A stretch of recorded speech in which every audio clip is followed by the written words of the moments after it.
Αρχικά καλώς ήρθατε σήμερα. Με τιμά ιδιαίτερα η παρουσία σας. Σας ευχαριστώ πραγματικά τον καθένα ξεχωριστά. Θα ήθελα απλά σήμερα να δείτε την εκδήλωση αυτή με τα μάτια της καρδιάς σας, γιατί είναι ποίηματα που έγραψα εν παρουσία της απόλυτης συνειδήσεώς μου, εν παρουσία της καρδιάς και της ψυχής μου, μα με την ηχηρή απουσία του νου μου. Πριν αποφασίσω να εκδώσω τα ποίηματά μου, πραγματικά ήθελα να παρουσιάσω στον αναγνώστη κάτι αξιόλογο και έχω δουλέψει πάνω σε αυτό. Ελπίζω να το δείτε.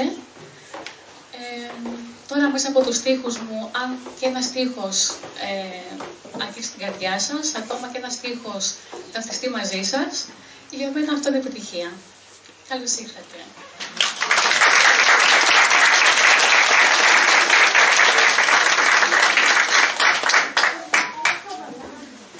Καλησπέρα σας. Αρχικά θα ήθελα να αναφέρω ότι είναι τιμή μου που βρίσκομαι σήμερα εδώ να παρουσιάσω την ποιητική συλλογή της μητέρας μου. Αισθάνομαι ιδιαίτερη χαρά γιατί γνωρίζω αυτό το βιβλίο από τη δημιουργία κιόλας του πρώτου στίχου. Από όσο γνωρίζω τη μητέρα μου, υπήρξε πάντα ένα ανήσυχο πνεύμα. Και πάντα στο μυαλό της κυριαρχούσε η ανάγκη να αποτυπώνει στο χαρτί τα συναισθήματά της. Αυτό όμως πρώτα απ' όλο που θαύμασα στη μητέρα μου ήταν η ποίηση που εξέφραζε στις πράξεις της. Είτε αυτό αφορούσε τη δουλειά της, είτε εμάς, την οικογένειά της. Η Μαρία Διαμαντάκη λοιπόν γεννήθηκε στα Χανιά της Κρήτης το 1977. Έχει τελειώσει τη νοσηλευτική και εργάζεται στο τομέα της υγείας. Αυτό τη βοήθησε να πράττει τη λέξη φροντίδα, μα κυρίως να βάζει ψυχή σε αυτό που κάνει. Αντλεί έμπνευση από το σημείο 0, από τις ελλείψεις της ψυχής και κυρίως από τον έρωτα και τις ψυχικές ελαιώσεις που προκύπτουν μέσα από αυτόν.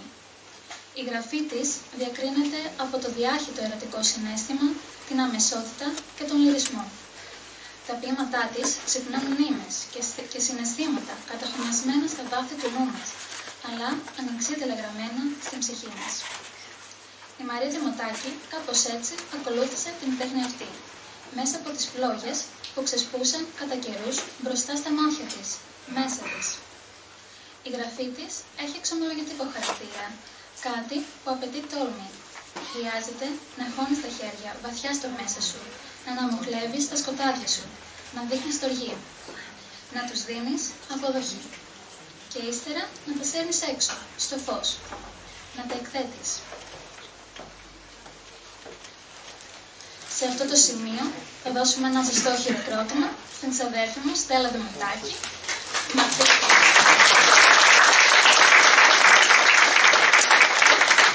Καλησπέρα για μένα. Θα ήθελα να πω στην θεία μου.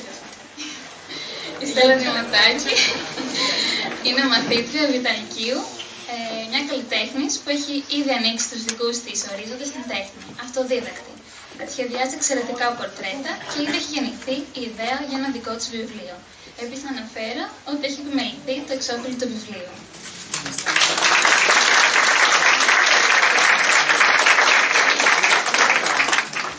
Καλησπέρα και από μένα. Θεία μου, είσαι υπέροχη, Σαββαβαλή. Έναν Αύγουστο τον έχουν αγαπήσει όλοι. Είτε αυτός παίρνει τη μορφή ενός συντρόφου, ενός αδερφού, ενός φίλου, μιας μάνας. Και περνάει γρήγορα ο Αύγουστος. Φεύγει, απομακρύνεται, τον χάνεις. Αρκεί να κατέχεις την τέχνη να ζωγραφίσεις το πορτρέτο του. Πορτρέτο ενός Αυγούστου. Το ποίημα που θα απαγγείλει η Στέλλα Διαμαντάκη, μαθήτρια γυναική.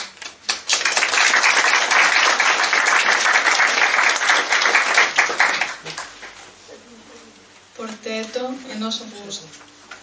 Ένα παιδί ζωγραφίζει τον Αύγουστο και ας ξέρει ότι ο Νοέμβρης της γιορτής του θα ζηλέψει. Ξέρει ότι έφυγε. Όπως φεύγει κάθε ημέρα, κάθε ώρα, κάθε λεπτό. Όπως φεύγει το πλοίο που έτρεφε μια θάλασσα και άξαφνα εκείνη πάβει να ζει.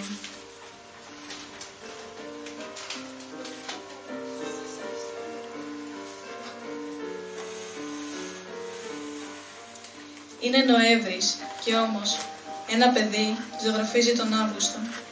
Τον θέλει εκεί, να τον βλέπει. Δεν περιμένει πολλά από εκείνον. Απλά μόνο η ιδέα ότι υπάρχει.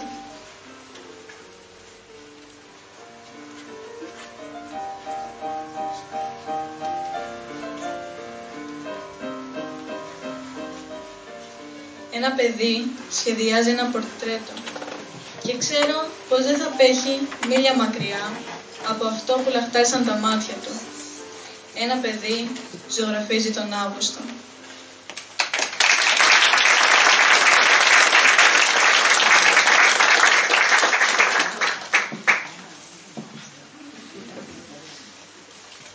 Το να ταξιδέψει κανείς μέσα του, ίσως είναι το πιο επικίνδυνο ταξίδι της ζωής του. Συναντά κανείς πολιορκίες, συναντά πλοία άδεια, νησίδες στεγνές. Όμως, πάντα υπάρχει ένα σωσίβιο κρεμασμένο στην άκρη της καρδιάς μας. Ένας αγέρας ζέφυρος να προσανάβει ήλιους, αρκεί εμείς να μην τους κοιτάμε με απάθεια. Θάλασσα εγώ, το ποίημα που θα απαγγείλει η Κατερίνα Κατσικογιάννη, φιλόλογος.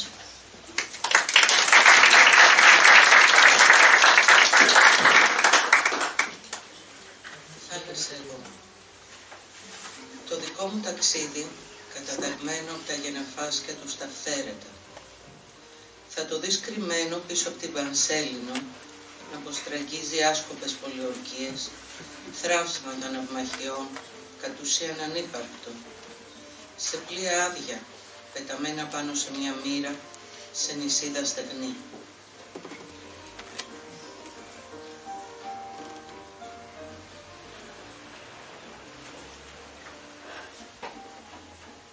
Το δικό μου λιμάνι αγάπησε έναν αγέρα ζέφυρο, ίδιος με λησμονημένο σωσίβιο, να αφήνει διάχυτα συμπόνια και την ώρα της αυγής, αγουροξυπνημένος ακόμα, να καλεί τα θαλασσοπούλια να προσανάβουν ήλιους. Ήλιους κουρσάρους να χρυσώνουν τις αλκιονίδες μέρες μου. Και εγώ δεσμεύομαι να μην τις κοιτώ με απάθεια.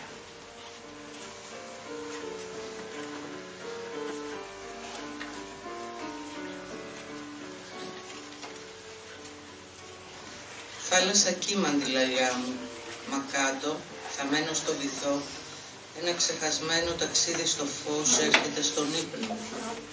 Κάθε φορά με τον ίδιο ενθουσιασμό.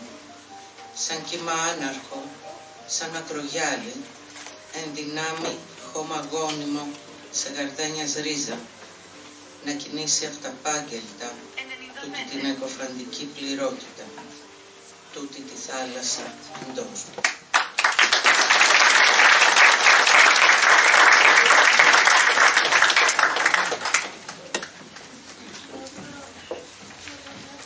Για τον ερχομό της Άνοιξης, προάγγελος είναι τα χελιδόνια. Για τον έρωτα όμως, είναι η ίδια η Άνοιξη. Και για την Άνοιξη και για τον έρωτα, σύμμαχος είναι ο χρόνος. Χρόνος προάγγελος. Ένα ποίημα που θα απαγγείλει η Ρουμπίνη Φουντουλάκη, ελεύθερος επαγγελματίας.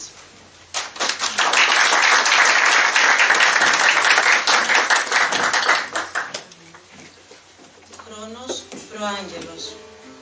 Οι ώρες χάραξαν κάθε τρελού συλλογισμού τη χαρά και ο χρόνος προάγγελος στην τροχιά του έρωτα χαμογελά. Και τώρα άκου το τιτίβισμα της καρδιάς μου. Γλυκά, αρμονικά ζει την άνοιξη.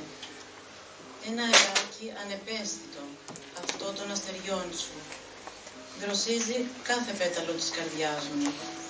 Και εκείνη ανοίγει, ανθίζει, γιομίζει, να μοιάσει στην ολόγιομη Πανσέλινο.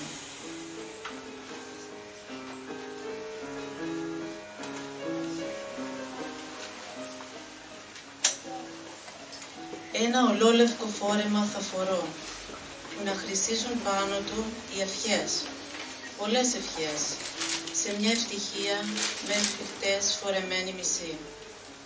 Να στέκεται πίσω από την ξύλινη πόρτα μιας νύχτας, με το φεγγάρι της μόνιμα λειψό. Όμως τώρα Άκου το τιτίβισμα της καρδιάς μου, για την ολόγιο με ευτυχία τραγουδά.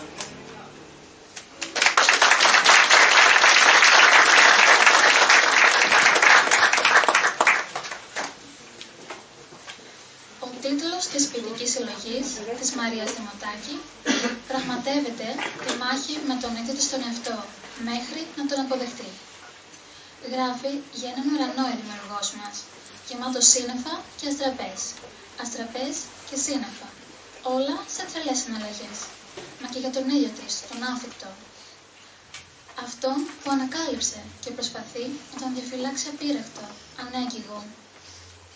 Και αυτό γιατί λυπίζεται τούτη την αγαθή ομορφιά του Μάη, γιατί η ψυχή της εξυμνεί μια σχέση με τον εαυτό, μια δέσμευση που όμως οδηγεί στην ελευθερία, γιατί η ποίηση τη βρίσκει σε κάτι χειμώνες αχαλήνατους, σε κάτι δέντρα γυμνά, τη βρίσκει σε ένα παρόν δικό της, χωρίς εκείνη, τη βρίσκει να πολεμά σε μάχες ατελείωτες, ωσότου καταφέρει να γευτεί τις χρυσές κορυφές της Πανσελίνου, ωσότου φτάσει η στιγμή να μην κοιτά με απάθεια τις αλκιονίδες ημέρες της, ωσότου καταφέρει τούτη την εκοφαντική πληρότητα, τούτη τη θάλασσα εντός της. Γράφει για την αναγέννηση και κάθε τι ολόγιομο που δεν αποτελεί ουτοπία. Εσύ μόνο αγάπαμε.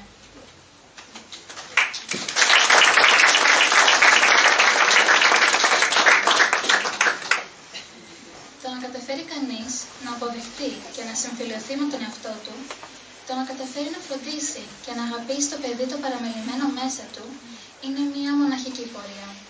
Αρκεί να υπάρχει ένας άνθρωπος, ένας, να τον κοιτάζει απλά με αυτό το βλέμμα της αποδοχής. Εσύ μόνο αγάπαμε λοιπόν, το ποίημα αποδοχή, το ποίημα που θα απαγγείλει η Στέλλα Δημοτάκη.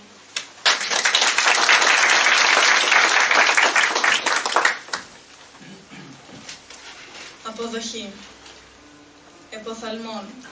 Ένας πλάτανος δίχως νερό και η ψυχή μου μέσα του. Ένα παιδί που διψά.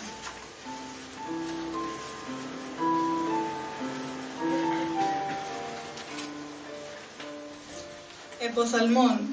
Ένα ποτάμι φωτόφωνο που αγιοποιεί κάθε ουσία αντιγόνου σε ένα σώμα δικό μου, χτισμένο με αντισώματα. Αεραγωγός η μεταβλητή που με βρίσκει άλλο ένα βράδυ να καθρεφτίζομαι πάνω από την κλειστή λίμνη μου, δίχως να ορνούμε επιτέλους το υποθαλμόν μέσα μου. Εσύ μόνο αγάπαμε.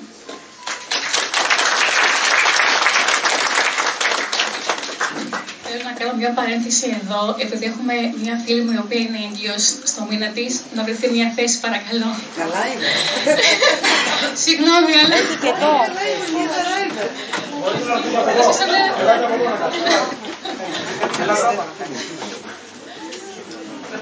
Συγγνώμη, έλα.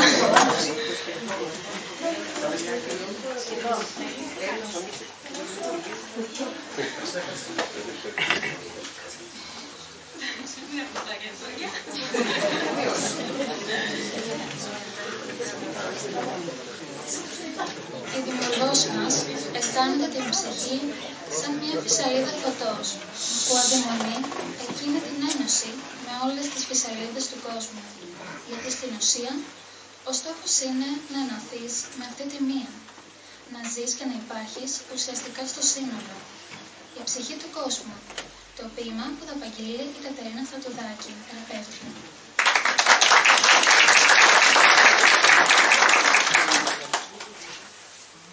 Η ψυχή πάντα αφήνει ένα μυρωμένο μύστο στον δρόμο για την επιστροφή για εκείνους που χάθηκαν μέσα στην πλάνη του εγωισμού και αποθέωσαν την ανάγκη για το προσωπικό τους βόητρο. Η αέναη ψυχή του κόσμου αφήνει σε κάθε μονοπάτι μια φυσαλίδα φωτός που ζητά τη θέση της στο πας της κάθε ψυχής για το βάπτισμα της ένωσης.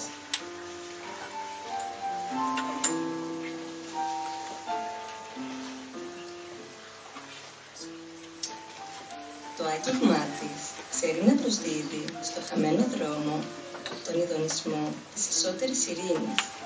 Εξυμνεί μια σχέση με τον εαυτό, μια δέσμευση που οδηγεί στην ελευθερία. Όμως, όσο και φαίνομαι ελεύθερη να υπερβώ τα όρια του ψευδεσφύσεών μου, τόσες χωριασμένες αλυσίδες τρίζουν μέσα μου.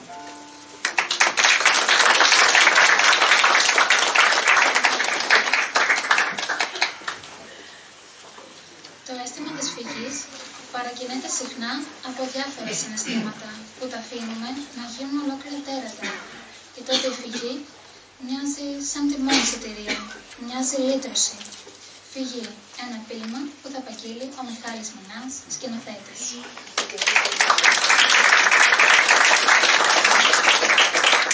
Να κάνω εδώ μια μικρή παρένθεση επίσης. Θα ήθελα να ευχαριστήσω ιδιαίτερα την ομάδα του Μιχάλη του Μινά, τους Σκηνοβλόγους, που σήμερα με βρίσκουν την παρουσία.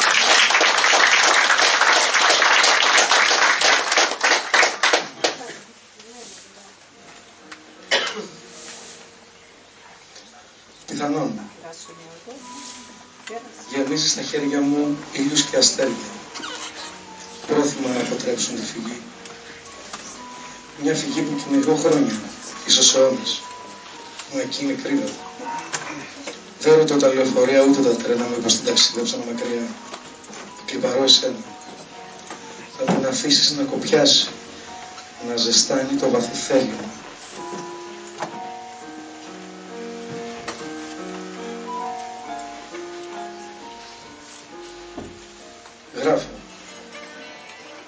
Γράφω για τη φυγή. Το λευκό μου φόρεμα δεν το βρέχει πια η θάλασσα, ψήλωσα. Χορθωτώ εκ νέου τα φτερά μου, να τα αποτρέψω για άλλη μία φορά, μα δεν χωράνε πουθενά. Μεγάλωσα. Γράφω για τη φυγή, μα εσύ αφήνεις ανάσες να έρθουν, σαν πουλιά που μόλις λευτερώθηκαν από δικό μου άφημα.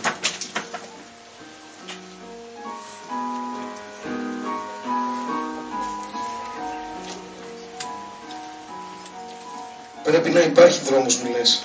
Όμως εγώ ονειρεύομαι ουρανό. Κλείνω τα χέρια χωρίς να ζητώ. Αδειάζω τους πόθους, αλαφρώνω την απουσία, την κάθε απουσία. Μένω ξανά εδώ, με όση δύναμη, με όση αλήθεια. Πιθανόν κάποτε ανοίξω τα χέρια. Γράφω για μια φυγή, τη δική μου.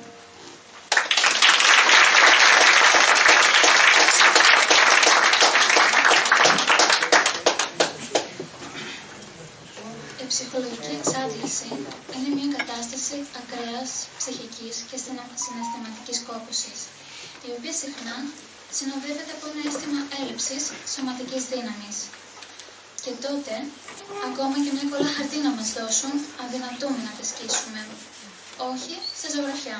Λοιπόν, το ποίημα που θα απαγγείλει η Σταυρούλα Ριτζάκη, νοσηλεύτρια.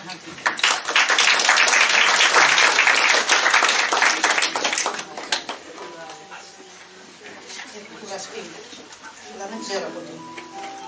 Μου έρχεται να κραυγάσω. Δεν αντέχω άλλο. Και να κλείσω τα μάτια μου στον καιρό. Ποθείται μακραίων η ψυχή μου σε βίο διωγμό. Δίχως ένα δοκάρι σωτηρίας. Κουράστηκα. Και αυτή η φωτισμένη πλατεία, γεμάτη παιδιά, χτυπά μέσα μου αδύναμα πια. Πέπλο απέμεινε, εργόχειρο, αποθυμένο, που βιάστηκε να ρίξει άγγελα, πριν μου συστηθεί.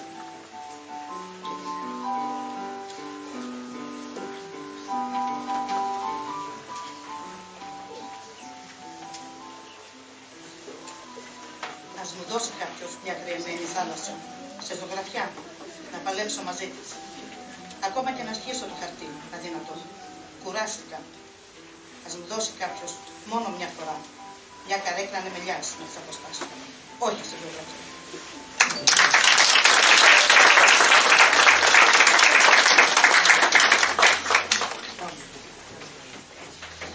Αν και οδεύουμε στο 2023, ο ρόλος της κατεδυασμένης και υπόδουλης γυναίκας καλά κρατεί.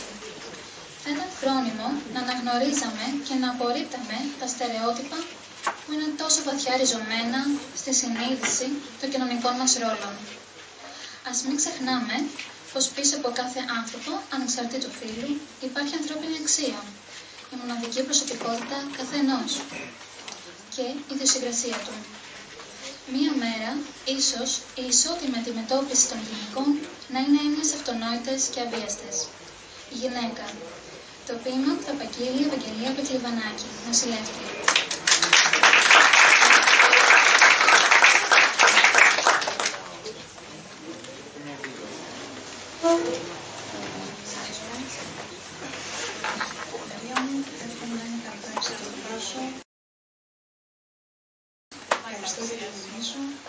Και εύχομαι να κάνω προσταθές. Λοιπόν, γυναίκα. Η αλήθεια πάντα εκτεθειμένη, αφύλακτη, με άχρωμα χείλη, με κρύα χέρια και τις ιδανικές ημέρες της κλεισμένες σε υπόγεια της είδα. Γερμένη, στην αντανάκλαση του φάρου τη νύχτα, να θυσιάζει τον τρελό ανεμό της, να τον καθυλώνει σε χειμερή ανάρκη πριν να αρχίσει να ζητά εκείνο το μπλουζ μαζί της. Πριν θελήσει να φιλήσει το κόκκινο κραγιόν στα χείλη της. Πριν αρχίσει να ονειρεύεται μαζί της ταξίδια. Με την είδα της μόνιμα, σε συστολή την είδα, να πρέπει να θυλάσει την κοινωνία, μερωμένο τον επόμενο λόγο, μαϊναρισμένο το σερμικού του ορφανό έλεος.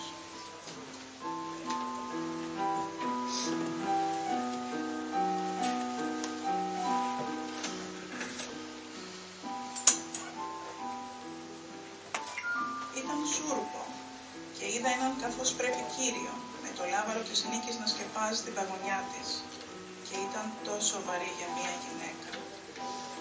Και εγώ, μέρος τούτης της θυσίας, έναν φίλο χλωρό ακόμα που έπεσε κατάχαμα.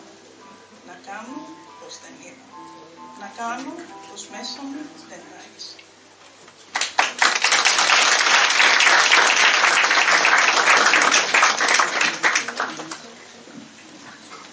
Λίγο πριν στείλω τα ποίηματά μου στον δημοτικό οίκο μου, γνώρισα έναν λαμπερό άνθρωπο, μια φωτεινή ψυχή, που μου είπε ότι και εγώ γράφω. Τότε εγώ της έδωσα ένα ποίημα μου, που προφανώς έψαχνα το άλλο του μισό, και η Μαρία έγραψε πάνω σε αυτό κάτι βιώματα. Και τώρα είμαστε εδώ να σας παρουσιάσουμε τη συνεργασία μας.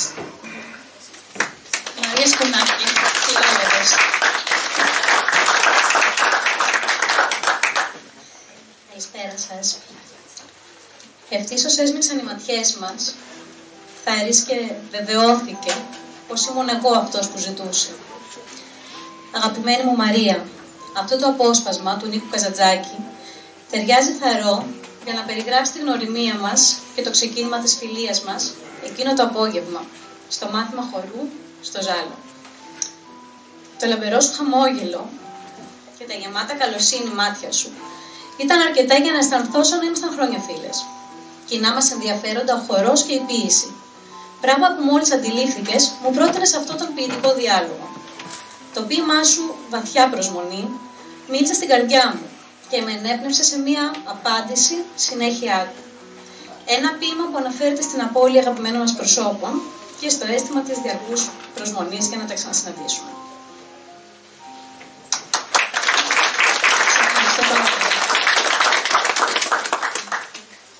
Βαθιά προσμονή. Κανείς δεν ήρθε και ας τους περίμενε η παντέρημη αλήθεια μου με το χρυσό φως του ήλιου στα χέρια. Και ας δίνονταν οι ήρεις μου με το φωτεινό γαλάζιο του ουρανού στο βλέμμα. Πλασμένα όλα μου από χώμα και λίγο φως. Κι όμως κανείς δεν ήρθε. Και πρόσμενα και ανήμενα και καρτερούσα. Πίσω να γυρίσετε, πάλι να ανταμωθούμε. Μα έμεινα με την προσμονή και το παράπονό μου. Μα ακόμα δεν φανήκατε. Μονάχα μέσα στο όνειρο μου στήσατε κουβέντα. Και είχα λαχτάρα να σας δω. Και είχα πολλά να πούμε. Μα μόλις έφτασε η αυγή, με τον οπό σφουγγάρι, όλα με μοιάζει τα έσβησε. Και απόμεινα μονάχη, να καρτερώ και να θωρώ την πόρτα μπας και ανοίξει. Και να μπείτε πάλι και η χαρά να έρθει στο σπιτικό μας. Μα πάλι δεν φανήκατε. Για λίγο συλλογίστηκα. Δεν γίνεται να έρθετε, αφού ποτέ δεν φύγατε από της καρδιάς του τόπου.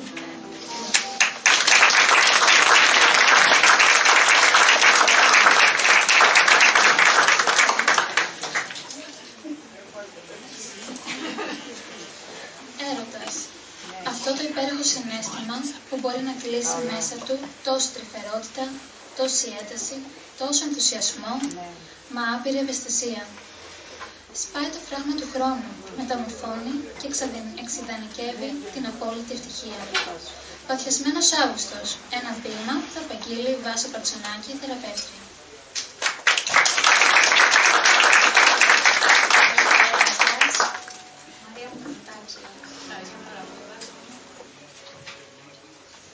Το μικρό άστρο της καρδιάς μου αναγνώρισε ευθύς αυτόν τον γνώριμο ήχο στο στήθος σου. Εκείνο το στρατιλάτι της Ανατολής μου. Πάντα σου ταξίδευες πάνω στις αχτίδες του ήλιου μου, πάνω μου, μέχρι να φτάσεις απόψε στο κέντρο της ερήμου, στο κέντρο μου. Και δεν έδισε ο ήλιος απόψε. Με ξύπνησε μεσάνυχτα να ψάχνει κάθε ορμή μου, να την οδηγήσει στην πελώρια λαχτάρα. Να την οδηγήσει στην πελώρια λαχτάρα για Ανάσταση. Εκείνη τη ξέσκεπη αλήθεια που μονάχα όταν σε ακούει, σε εισπνέει, σε αγγίζει, συναντά τη θέατη ύπαρξή της. Ακόμα κι αυτό το γλυκό, ασχημάτιστο για χρόνια ανασάλεμά μου, γίνεται μια θάλασσα απόψε, μια γυναίκα καμωμένη ολάκερη, να στέφεται με το γιόμισμα του φεγγαριού σου. Γίνεσαι ένας Αύγουστος απόψε, κι εγώ μια άνοιξη στο αποκορύφωμά της, να αφήνεται στην ηχό του πέλαγου σου, να μερώνει στοικά το εντοβάθι μέσα μου, να αφήνεται στη βελούδινη αφή της ψυχής σου, που σηκώνει κύμα από αστέρια και τη δική μου ολόγιομη πανσέλα. Ευχαριστώ.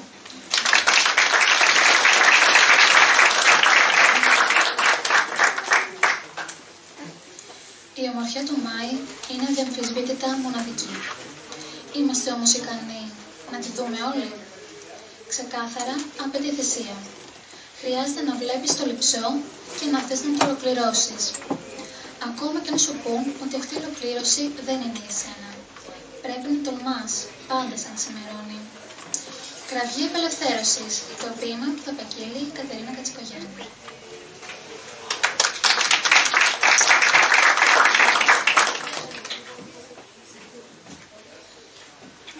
Κραυγή απελευθέρωσης.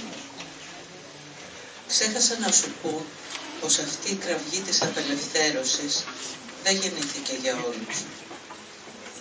Χρειάζεται προσωπικός μόρθος. Απαιτεί θυσία για να υποτάξεις την υπεροχή του εαυτού.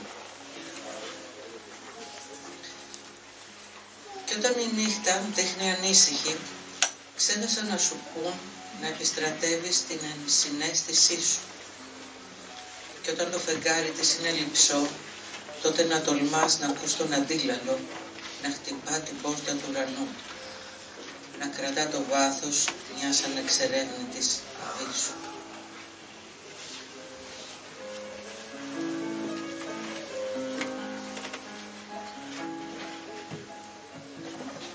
Ξέχασα να σου πω πως ακόμα και ο Μάης δεν είναι για όλους, κι ας μεσουρανεί η ωραιότητά του.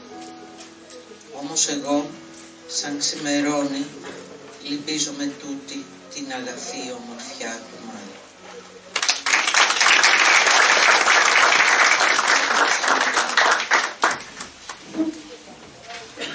Τη στιγμή αυτή θα σας μιλήσω για την κυρία Άννα. Μια γυναίκα γεννημένη το 1935 στο Σέλινο Χανίων. Ήταν το 8ο παιδί της οικογένειας. Τη μεγάλωσαν τα μεγαλύτερα αδέρφια της. Η ίδια δεν άκουσε ποτέ τη φωνή της μητέρας της, αφού έπασχε από κάποια ασθένεια. Τον πατέρα της τον σκότωσαν οι Γερμανοί στον πόλεμο. Το 1962 παντρεύτηκε τον Ταουτάκη Νικόλαο, που μαζί απέκτησαν 3 παιδιά. Το 1971 όμως έχασε το σύζυγό της, αφήνοντας την μόνη, σε ηλικία 36 ετών, να μεγαλώνει 3 παιδιά. Πάντα με υπομονή, επιμονή, πίστη, χωρίς να χάσει στιγμή την καλή της πρόθεση για τη ζωή και για τους ανθρώπους γύρω της.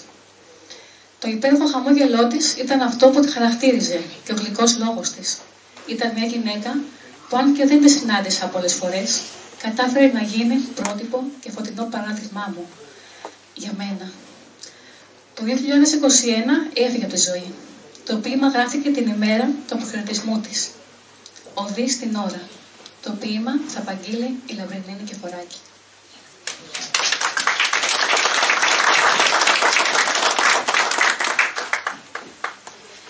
Οδή στην ώρα.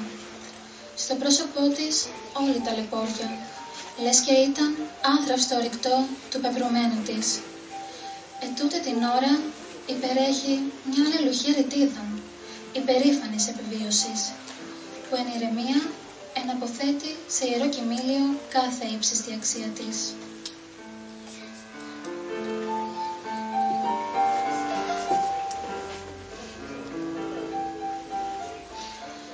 Ετούτη την ώρα ο Σταυρός ανταμείβει την πορεία της. Ο Σταυρός που σήκωνε, όχι στη ράχη της, μα στα άγια χέρια της. Ετούτη την ώρα αέριδες φοδροί αγάλονται μαζί της, σε τόπο ασώματο. Ακόμα και καμπάνα σκύβει, που δεν έσκυψε ποτέ να πιάσει η ίδια το φθαρμένο σχοινί της. Την πνίγει ο χαμός. Θέλει να μηνύσει με ήχους ασήκωτους τούτο που βλέπει.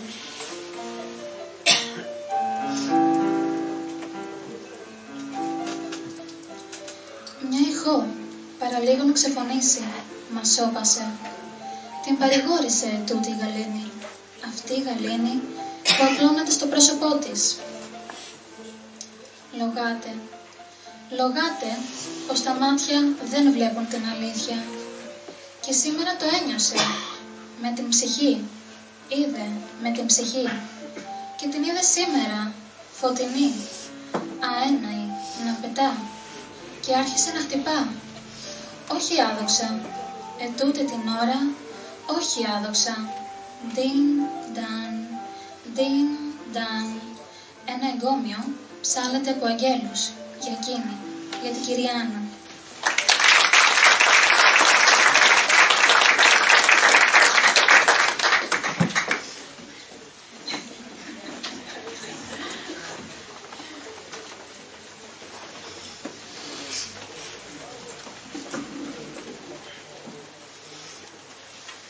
Τα όνειρα είναι αυθαίρετο δικαίωμα κάθε ανθρώπου. Συχνά τα αφήνουμε στην άκρη, ξεχασμένα σε ένα πατάρι. Σε ένα υπόγειο, κάπου απλά να υπάρχουν. Και εκείνα, με το πέρασμα του χρόνου, σκληραίνουν για να αντέξουν. Όμως έχουν τον τρόπο να πετάχονται μπροστά μας, να μας θυμίζουν τη σύνδεσή τους μαζί μας. Όνειρο ροζ, το ποίημα που θα απαγγείλει η Ρουμπίνη Φουντουλάκη.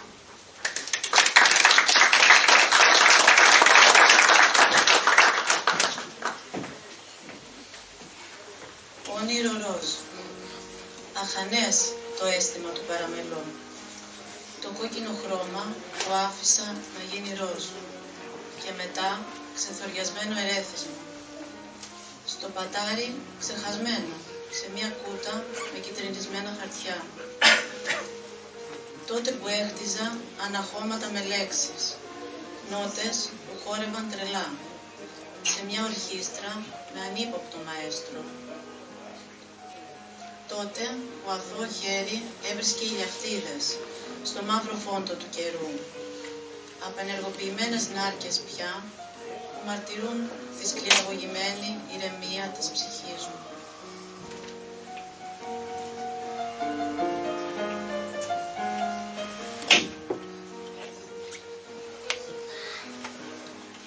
Όνειρο ξεχασμένο εκεί.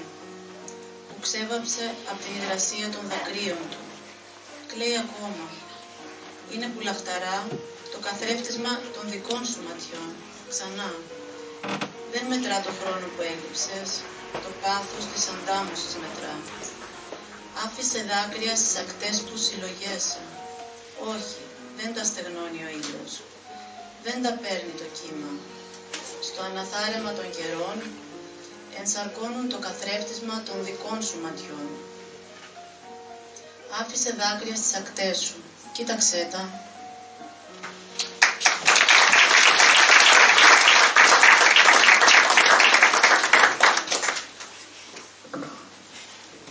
Πόσο μέλλον μπορεί να κρύβει το θα στη φράση θα ήθελα?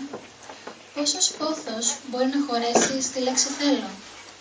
Πόσος άνεμος στη λέξη αδάμαστος? Ποιο χρώμα να υπερισχύσει στο ψηφιδωτό του έρωτα? Έγχρωμο ψηφιδωτό, το ποίημα που θα παγγείλει η Σταυρούλα Βιτζάκη.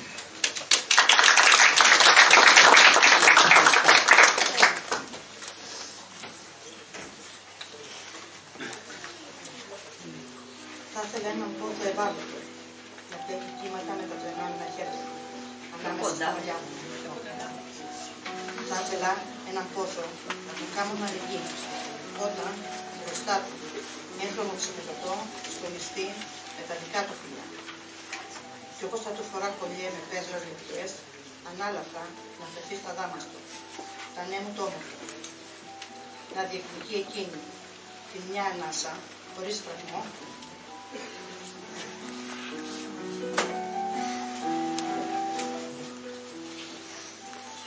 να φωνάξει την ίδια στιγμή πως τα διόδια στα αστέρια είναι όλα πληρωμένα. Και ύστερα θα στραπήσει κάθε πέρλο στον δρόμο του εκκλησμού. Θα ήθελα έναν πόθο δαντέλα στολισμένη, με λευκά τριαντάφυλλα. Θα τα κάνω να ανθίζουν στο ωκεάνιο μέσα του έρωτα.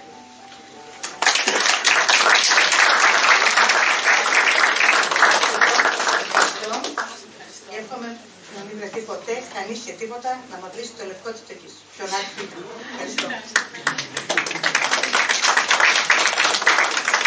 Και τώρα η μητέρα μου θα απαγγείλει το ποίημα αυτή τη στιγμή ακατάληπτη.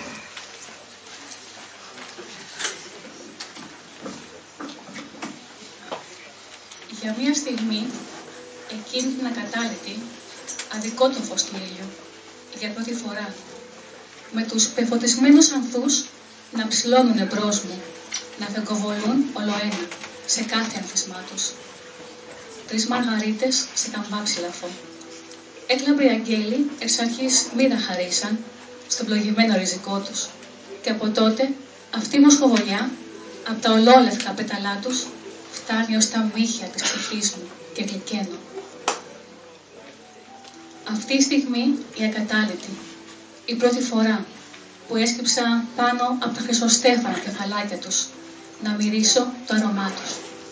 Ψηλαφώ τον βάζω το μπλε, σαν άνθρωπος που δεν χορταίνει όσα κοιτούν τα μάτια του. Αναρριγώ στα χρώματα, στα αρώματα της αγάπης, της στοργής, της αφοσίωσης ενός γονιού σε βαθμό ανέγκεχτο. Ψηλαφώ τη σχεδόν άφαντη τομή της γένας, αυτή η στιγμή η ακατάληπτη, με τα παιδιά μου.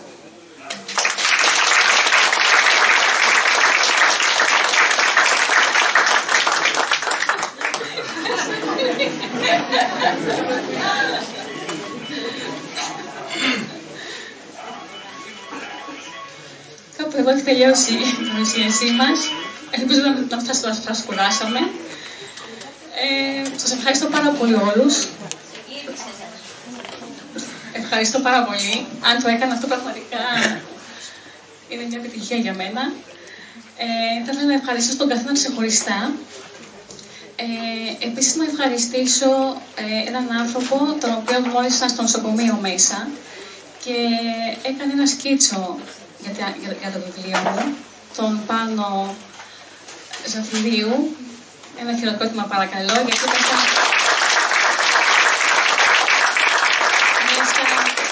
από τις δυσκολίες που περνάει έχει βρει και εκείνος ένα διέξοδο και κάπως έτσι ενωθήκαμε. και έφτιαξε το υπέροχο έργο αυτό που στα θάλασσα εγώ, το οποίο εκπροσωπεί την ποίηση μου όλη, πιστεύω. Ευχαριστώ πολύ, Πάνο.